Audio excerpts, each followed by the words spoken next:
Hello, this is a new series, maybe it's a new series, I don't know yet, but we're just talking about gaming news that's happening and giving my thoughts. It's kind of like the Nintendo Direct video, but this will just be like any gaming news that interests me. So we have today I'll do Pikmin 4, then the Hale CE remake, then the Air Riders Direct. This is actually my second time recording this, because the previous one didn't work. This is why, pro tip for anyone who ever does live recordings like this, always check if everything works beforehand, do like a test recording. Anyway, let's start with Pikmin. So, we did get a ton of Pikmin news, but what we did get was actually pretty cool. So, free update for Pikmin 4, that's the big thing. Photo mode is kind of a standard feature in, at least, I don't know if it's like in every game, but like in most Nintendo games you have a photo mode. It's kind of cool, might be useful for some people, but it personally, I'm not sure how much I'm going to use it. If they have like a green screen background, that'd be really cool. But, doesn't look like it. Still, you can get some cool shots. The core Pikmin. These are, I don't think these will add a ton. Again, there's like photo mode, this is like a smaller thing. There's a side mode where you find them. It's more content for Pikmin 4, and, you know, more content the better. Pikmin 4 already has like the most content in the series, but you know, still. The outfits are kind of like Pikmin Bloom. I think I remember hearing that they might be copied from Pikmin Bloom. So if that's the case, then that makes sense.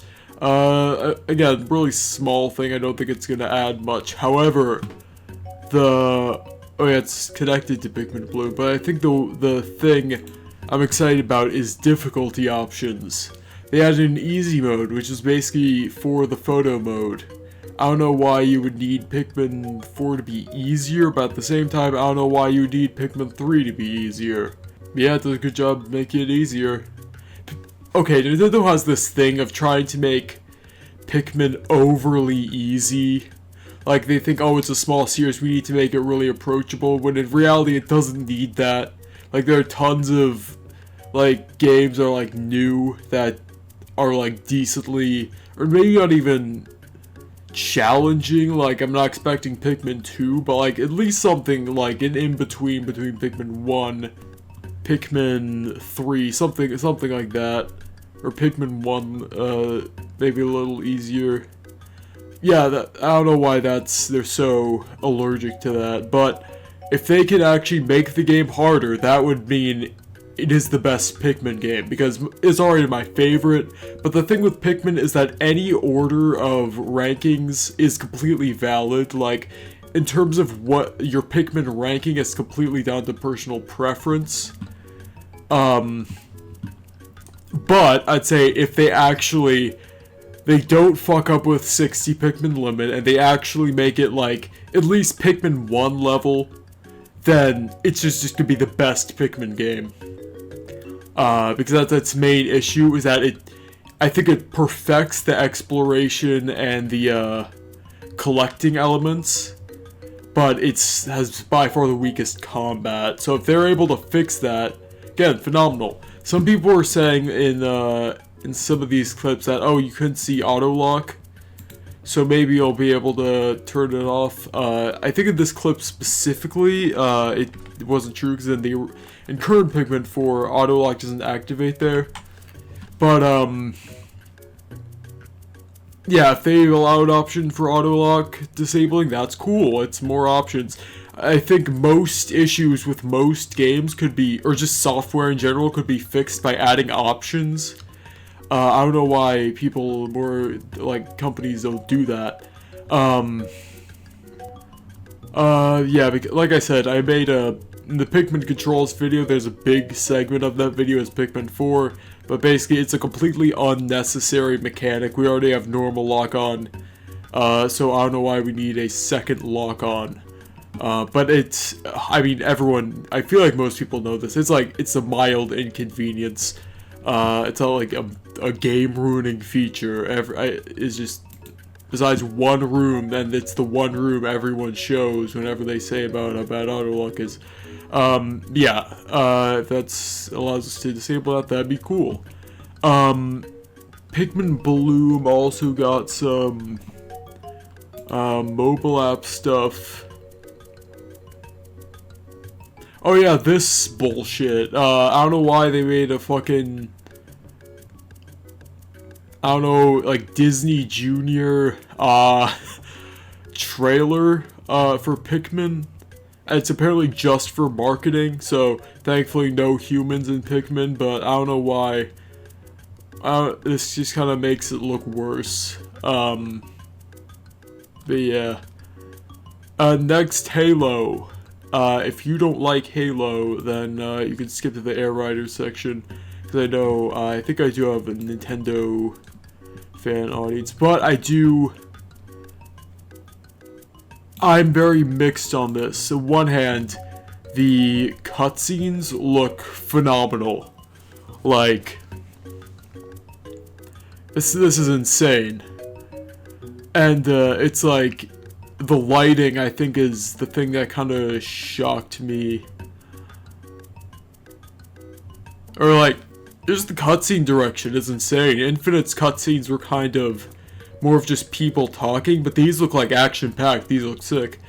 In terms of the graphics, I'm not sure. I think the grunts have it, but some of the stuff, I don't know. Hunters die in 2 grenades now. I remember seeing that one of the people who talked about this. I don't know. They didn't need to be that easy to defeat. Part of the fun of Hunters is that you can't just like spam grenades. They have a very high resistance to grenades. Talk about some of the weapon mods. I do not like the new assault rifle. I'm not a fan of, I'm very nitpicky with my Halo assault rifles. So first, the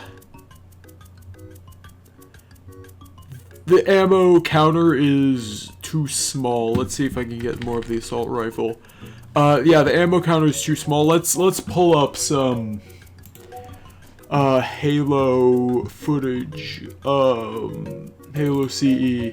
But yeah, see, the ammo counter is too small, and it's just too bulky in general. Like, it's kind of, Halo assault rifle's kind of more slim at the size. This is a little too, again, bulky. The text and, nav point, they're too small. They're meant to be, it's just too bulky. It's 32 rounds. It's just off. I don't like this. It should have been like a 1-to-1 copy. Because this is my favorite look for the assault rifle in the series. And I'm just very nitpicky. Sprint is here, but apparently it's toggleable. And the maps aren't increased in size to account for it. And then the Magnum. I'll talk about the Magnum. It seems to this game reuses a lot of assets from Halo Infinite and some from Halo 5. Yeah, this is too blocky. And like during firing, like the reload is just Halo 5's CE Magnum, which is really stiff. It looks really stiff. Yeah, Halo. See if I can get a moment of extended use. But yeah, it's like too blocky, and like the original Magnum had this kind of swag, for the lack of a better term, where it was like it had a flow, and a very good flow where it go like each shot naturally led into the next. It felt like an extension of, it felt like a very fluid, natural motion, and also the position of it was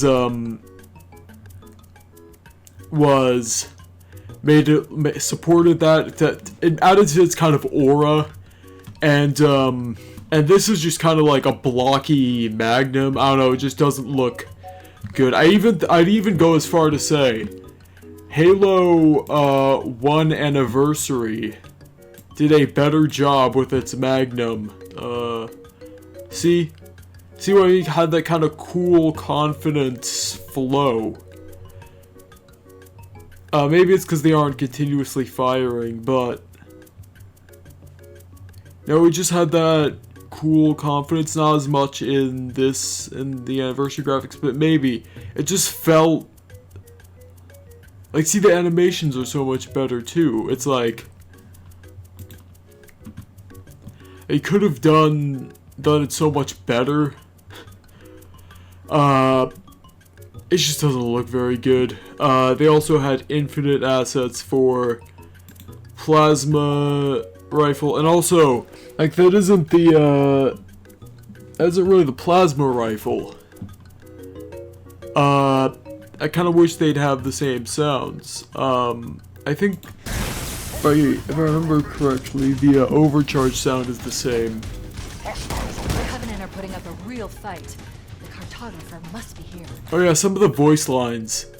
Oh yeah, the Needler is 24 rounds now instead of 20.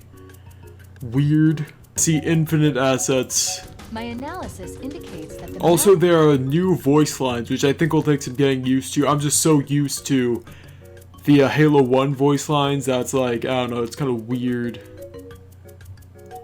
hearing different interpretations. I do applaud the effort, though. For the environment-wise, these just don't look like as much like Forerunner environments. Like, see, they're kind of stone-like. They're very glossy. Maybe not glossy, but like, you see, they kind of had this kind of very, I guess, ancient civilization look. Like, they weren't stone on the outside, but they're stone-like, and then on the inside, they still had very simplistic, architecture. So it's like this overly kind of detailed, I don't know, it kind of looked like stone, you know what I mean? Like, it looked more, I think the term is brutalist. Or just like a lot more simplistic, but then they have like these super techno stuff that just isn't really the aesthetic of the Halo 1 things. I think that's a big issue. Ironically, same issue CE Anniversary had where they just took stuff that didn't really fit. They're doing that again. Except they changed some more stuff. See Halo 5 sprinting animation, which I think looks bad. I don't know why they didn't do the infinite one.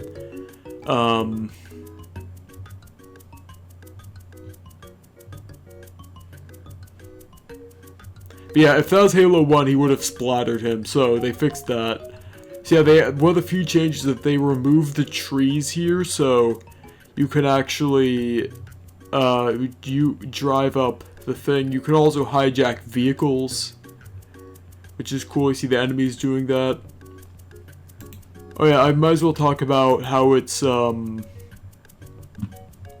on PlayStation. Okay, I really think Xbox desperately needs exclusives because the exclusives justify the hardware. And I don't like this new era of we're not going to make video games. So I'll say just go third party at this point. If you're this committed to no exclusives, just like, what's the point? God, see, even here, it just looks like a guy in a costume. It doesn't really look like a game character. Which is, again, going to be a weird complaint for some, but that's how I feel. Now let's talk about the developer interviews. Let's get to some of the stuff. So, I do like that they're talking about preserving stuff, but again, this could easily be PR stuff.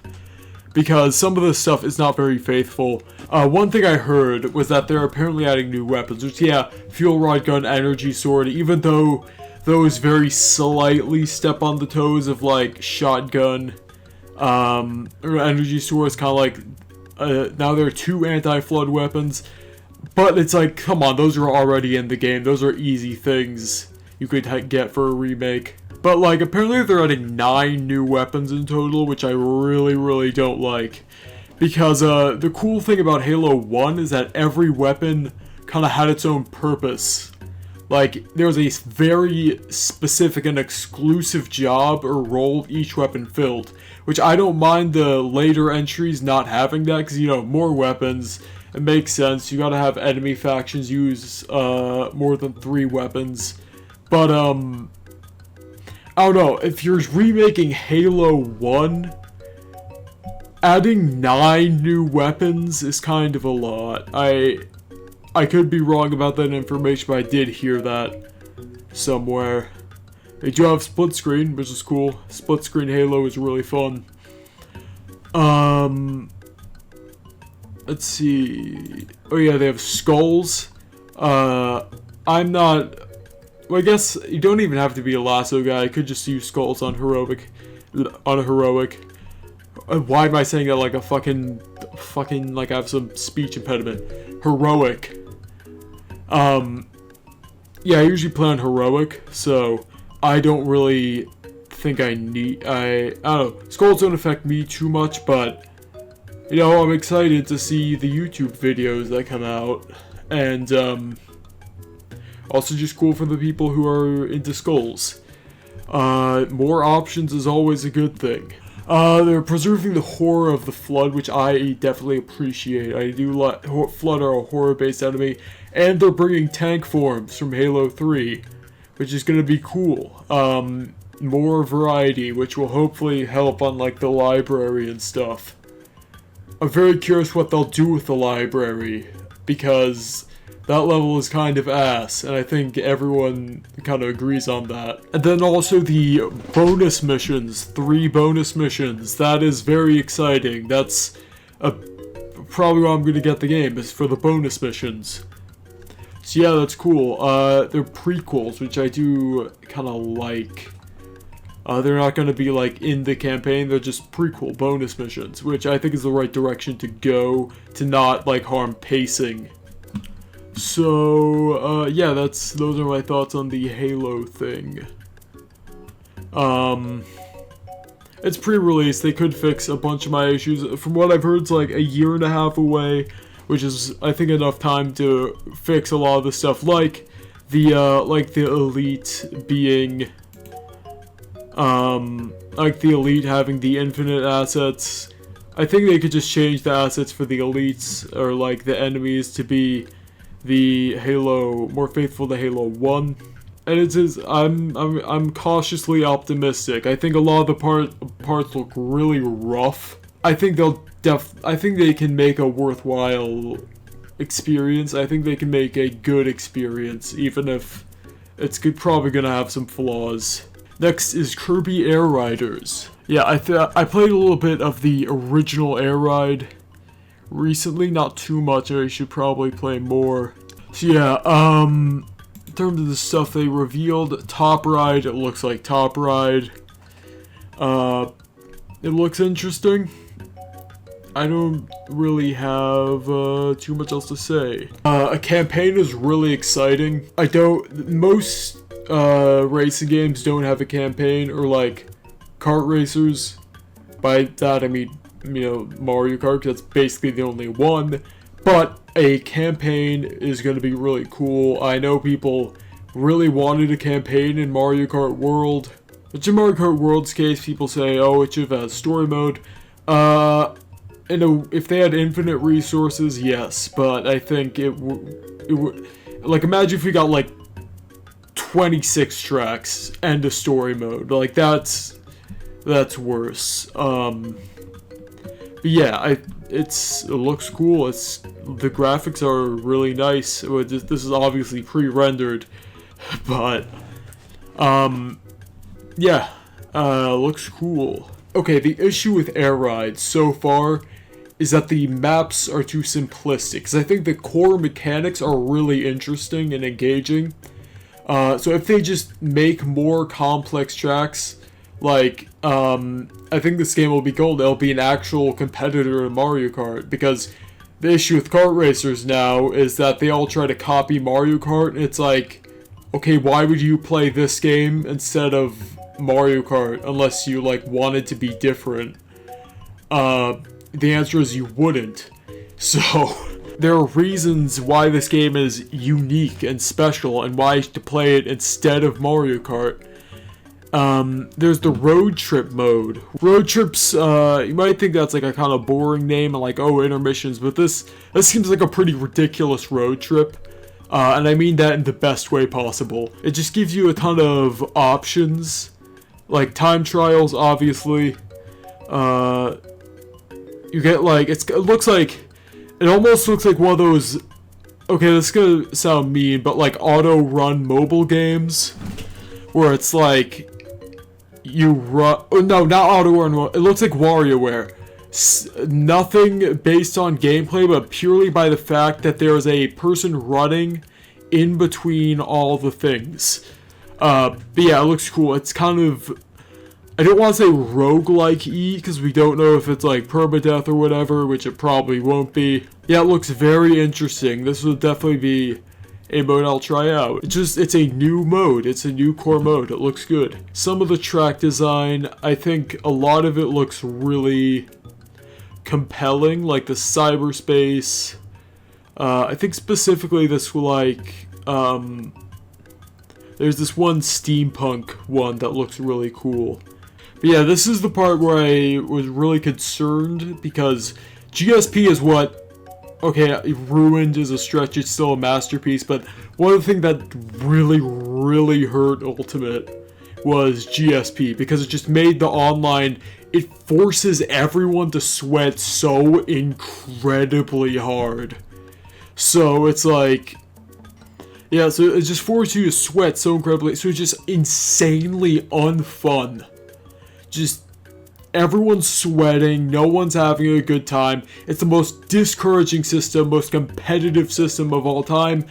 I don't know why Sakurai of all people implemented that, but luckily it's just based on wins. I think the best case scenario, the best way to do it is have GSP but hide it. Just hide it from everyone. That would just be the best case scenario, because then... Oh, here's the steampunk thing I was talking about. Yeah, this is a really cool map. So, yeah, so far removed from GSP. Where is GSP? Yeah, it's cool that it's online. Yeah, I think, so basically in Sakurai's thing, it's based on, or in this game, it's just based on wins. This is just definitely a good direction to go into, and I hope Smash 6 has a similar system. Okay, he said you can beat it with one hand. I know that's going to be, think that's like really useful. I know one guy, I think he's gonna really appreciate that feature. That's kind of my opinions on the Air Riders Direct. I don't know how we got 140 minutes, or not 140 minutes, 1 hour and 40 minutes on this. That's pretty impressive that there's this much to talk about. We also got new amiibos. Oh yeah, there's also the Animal Crossing thing, but I don't care about Animal Crossing at all, so I didn't cover it. So yeah, that's it. It's currently 9:17. That's about it. See ya.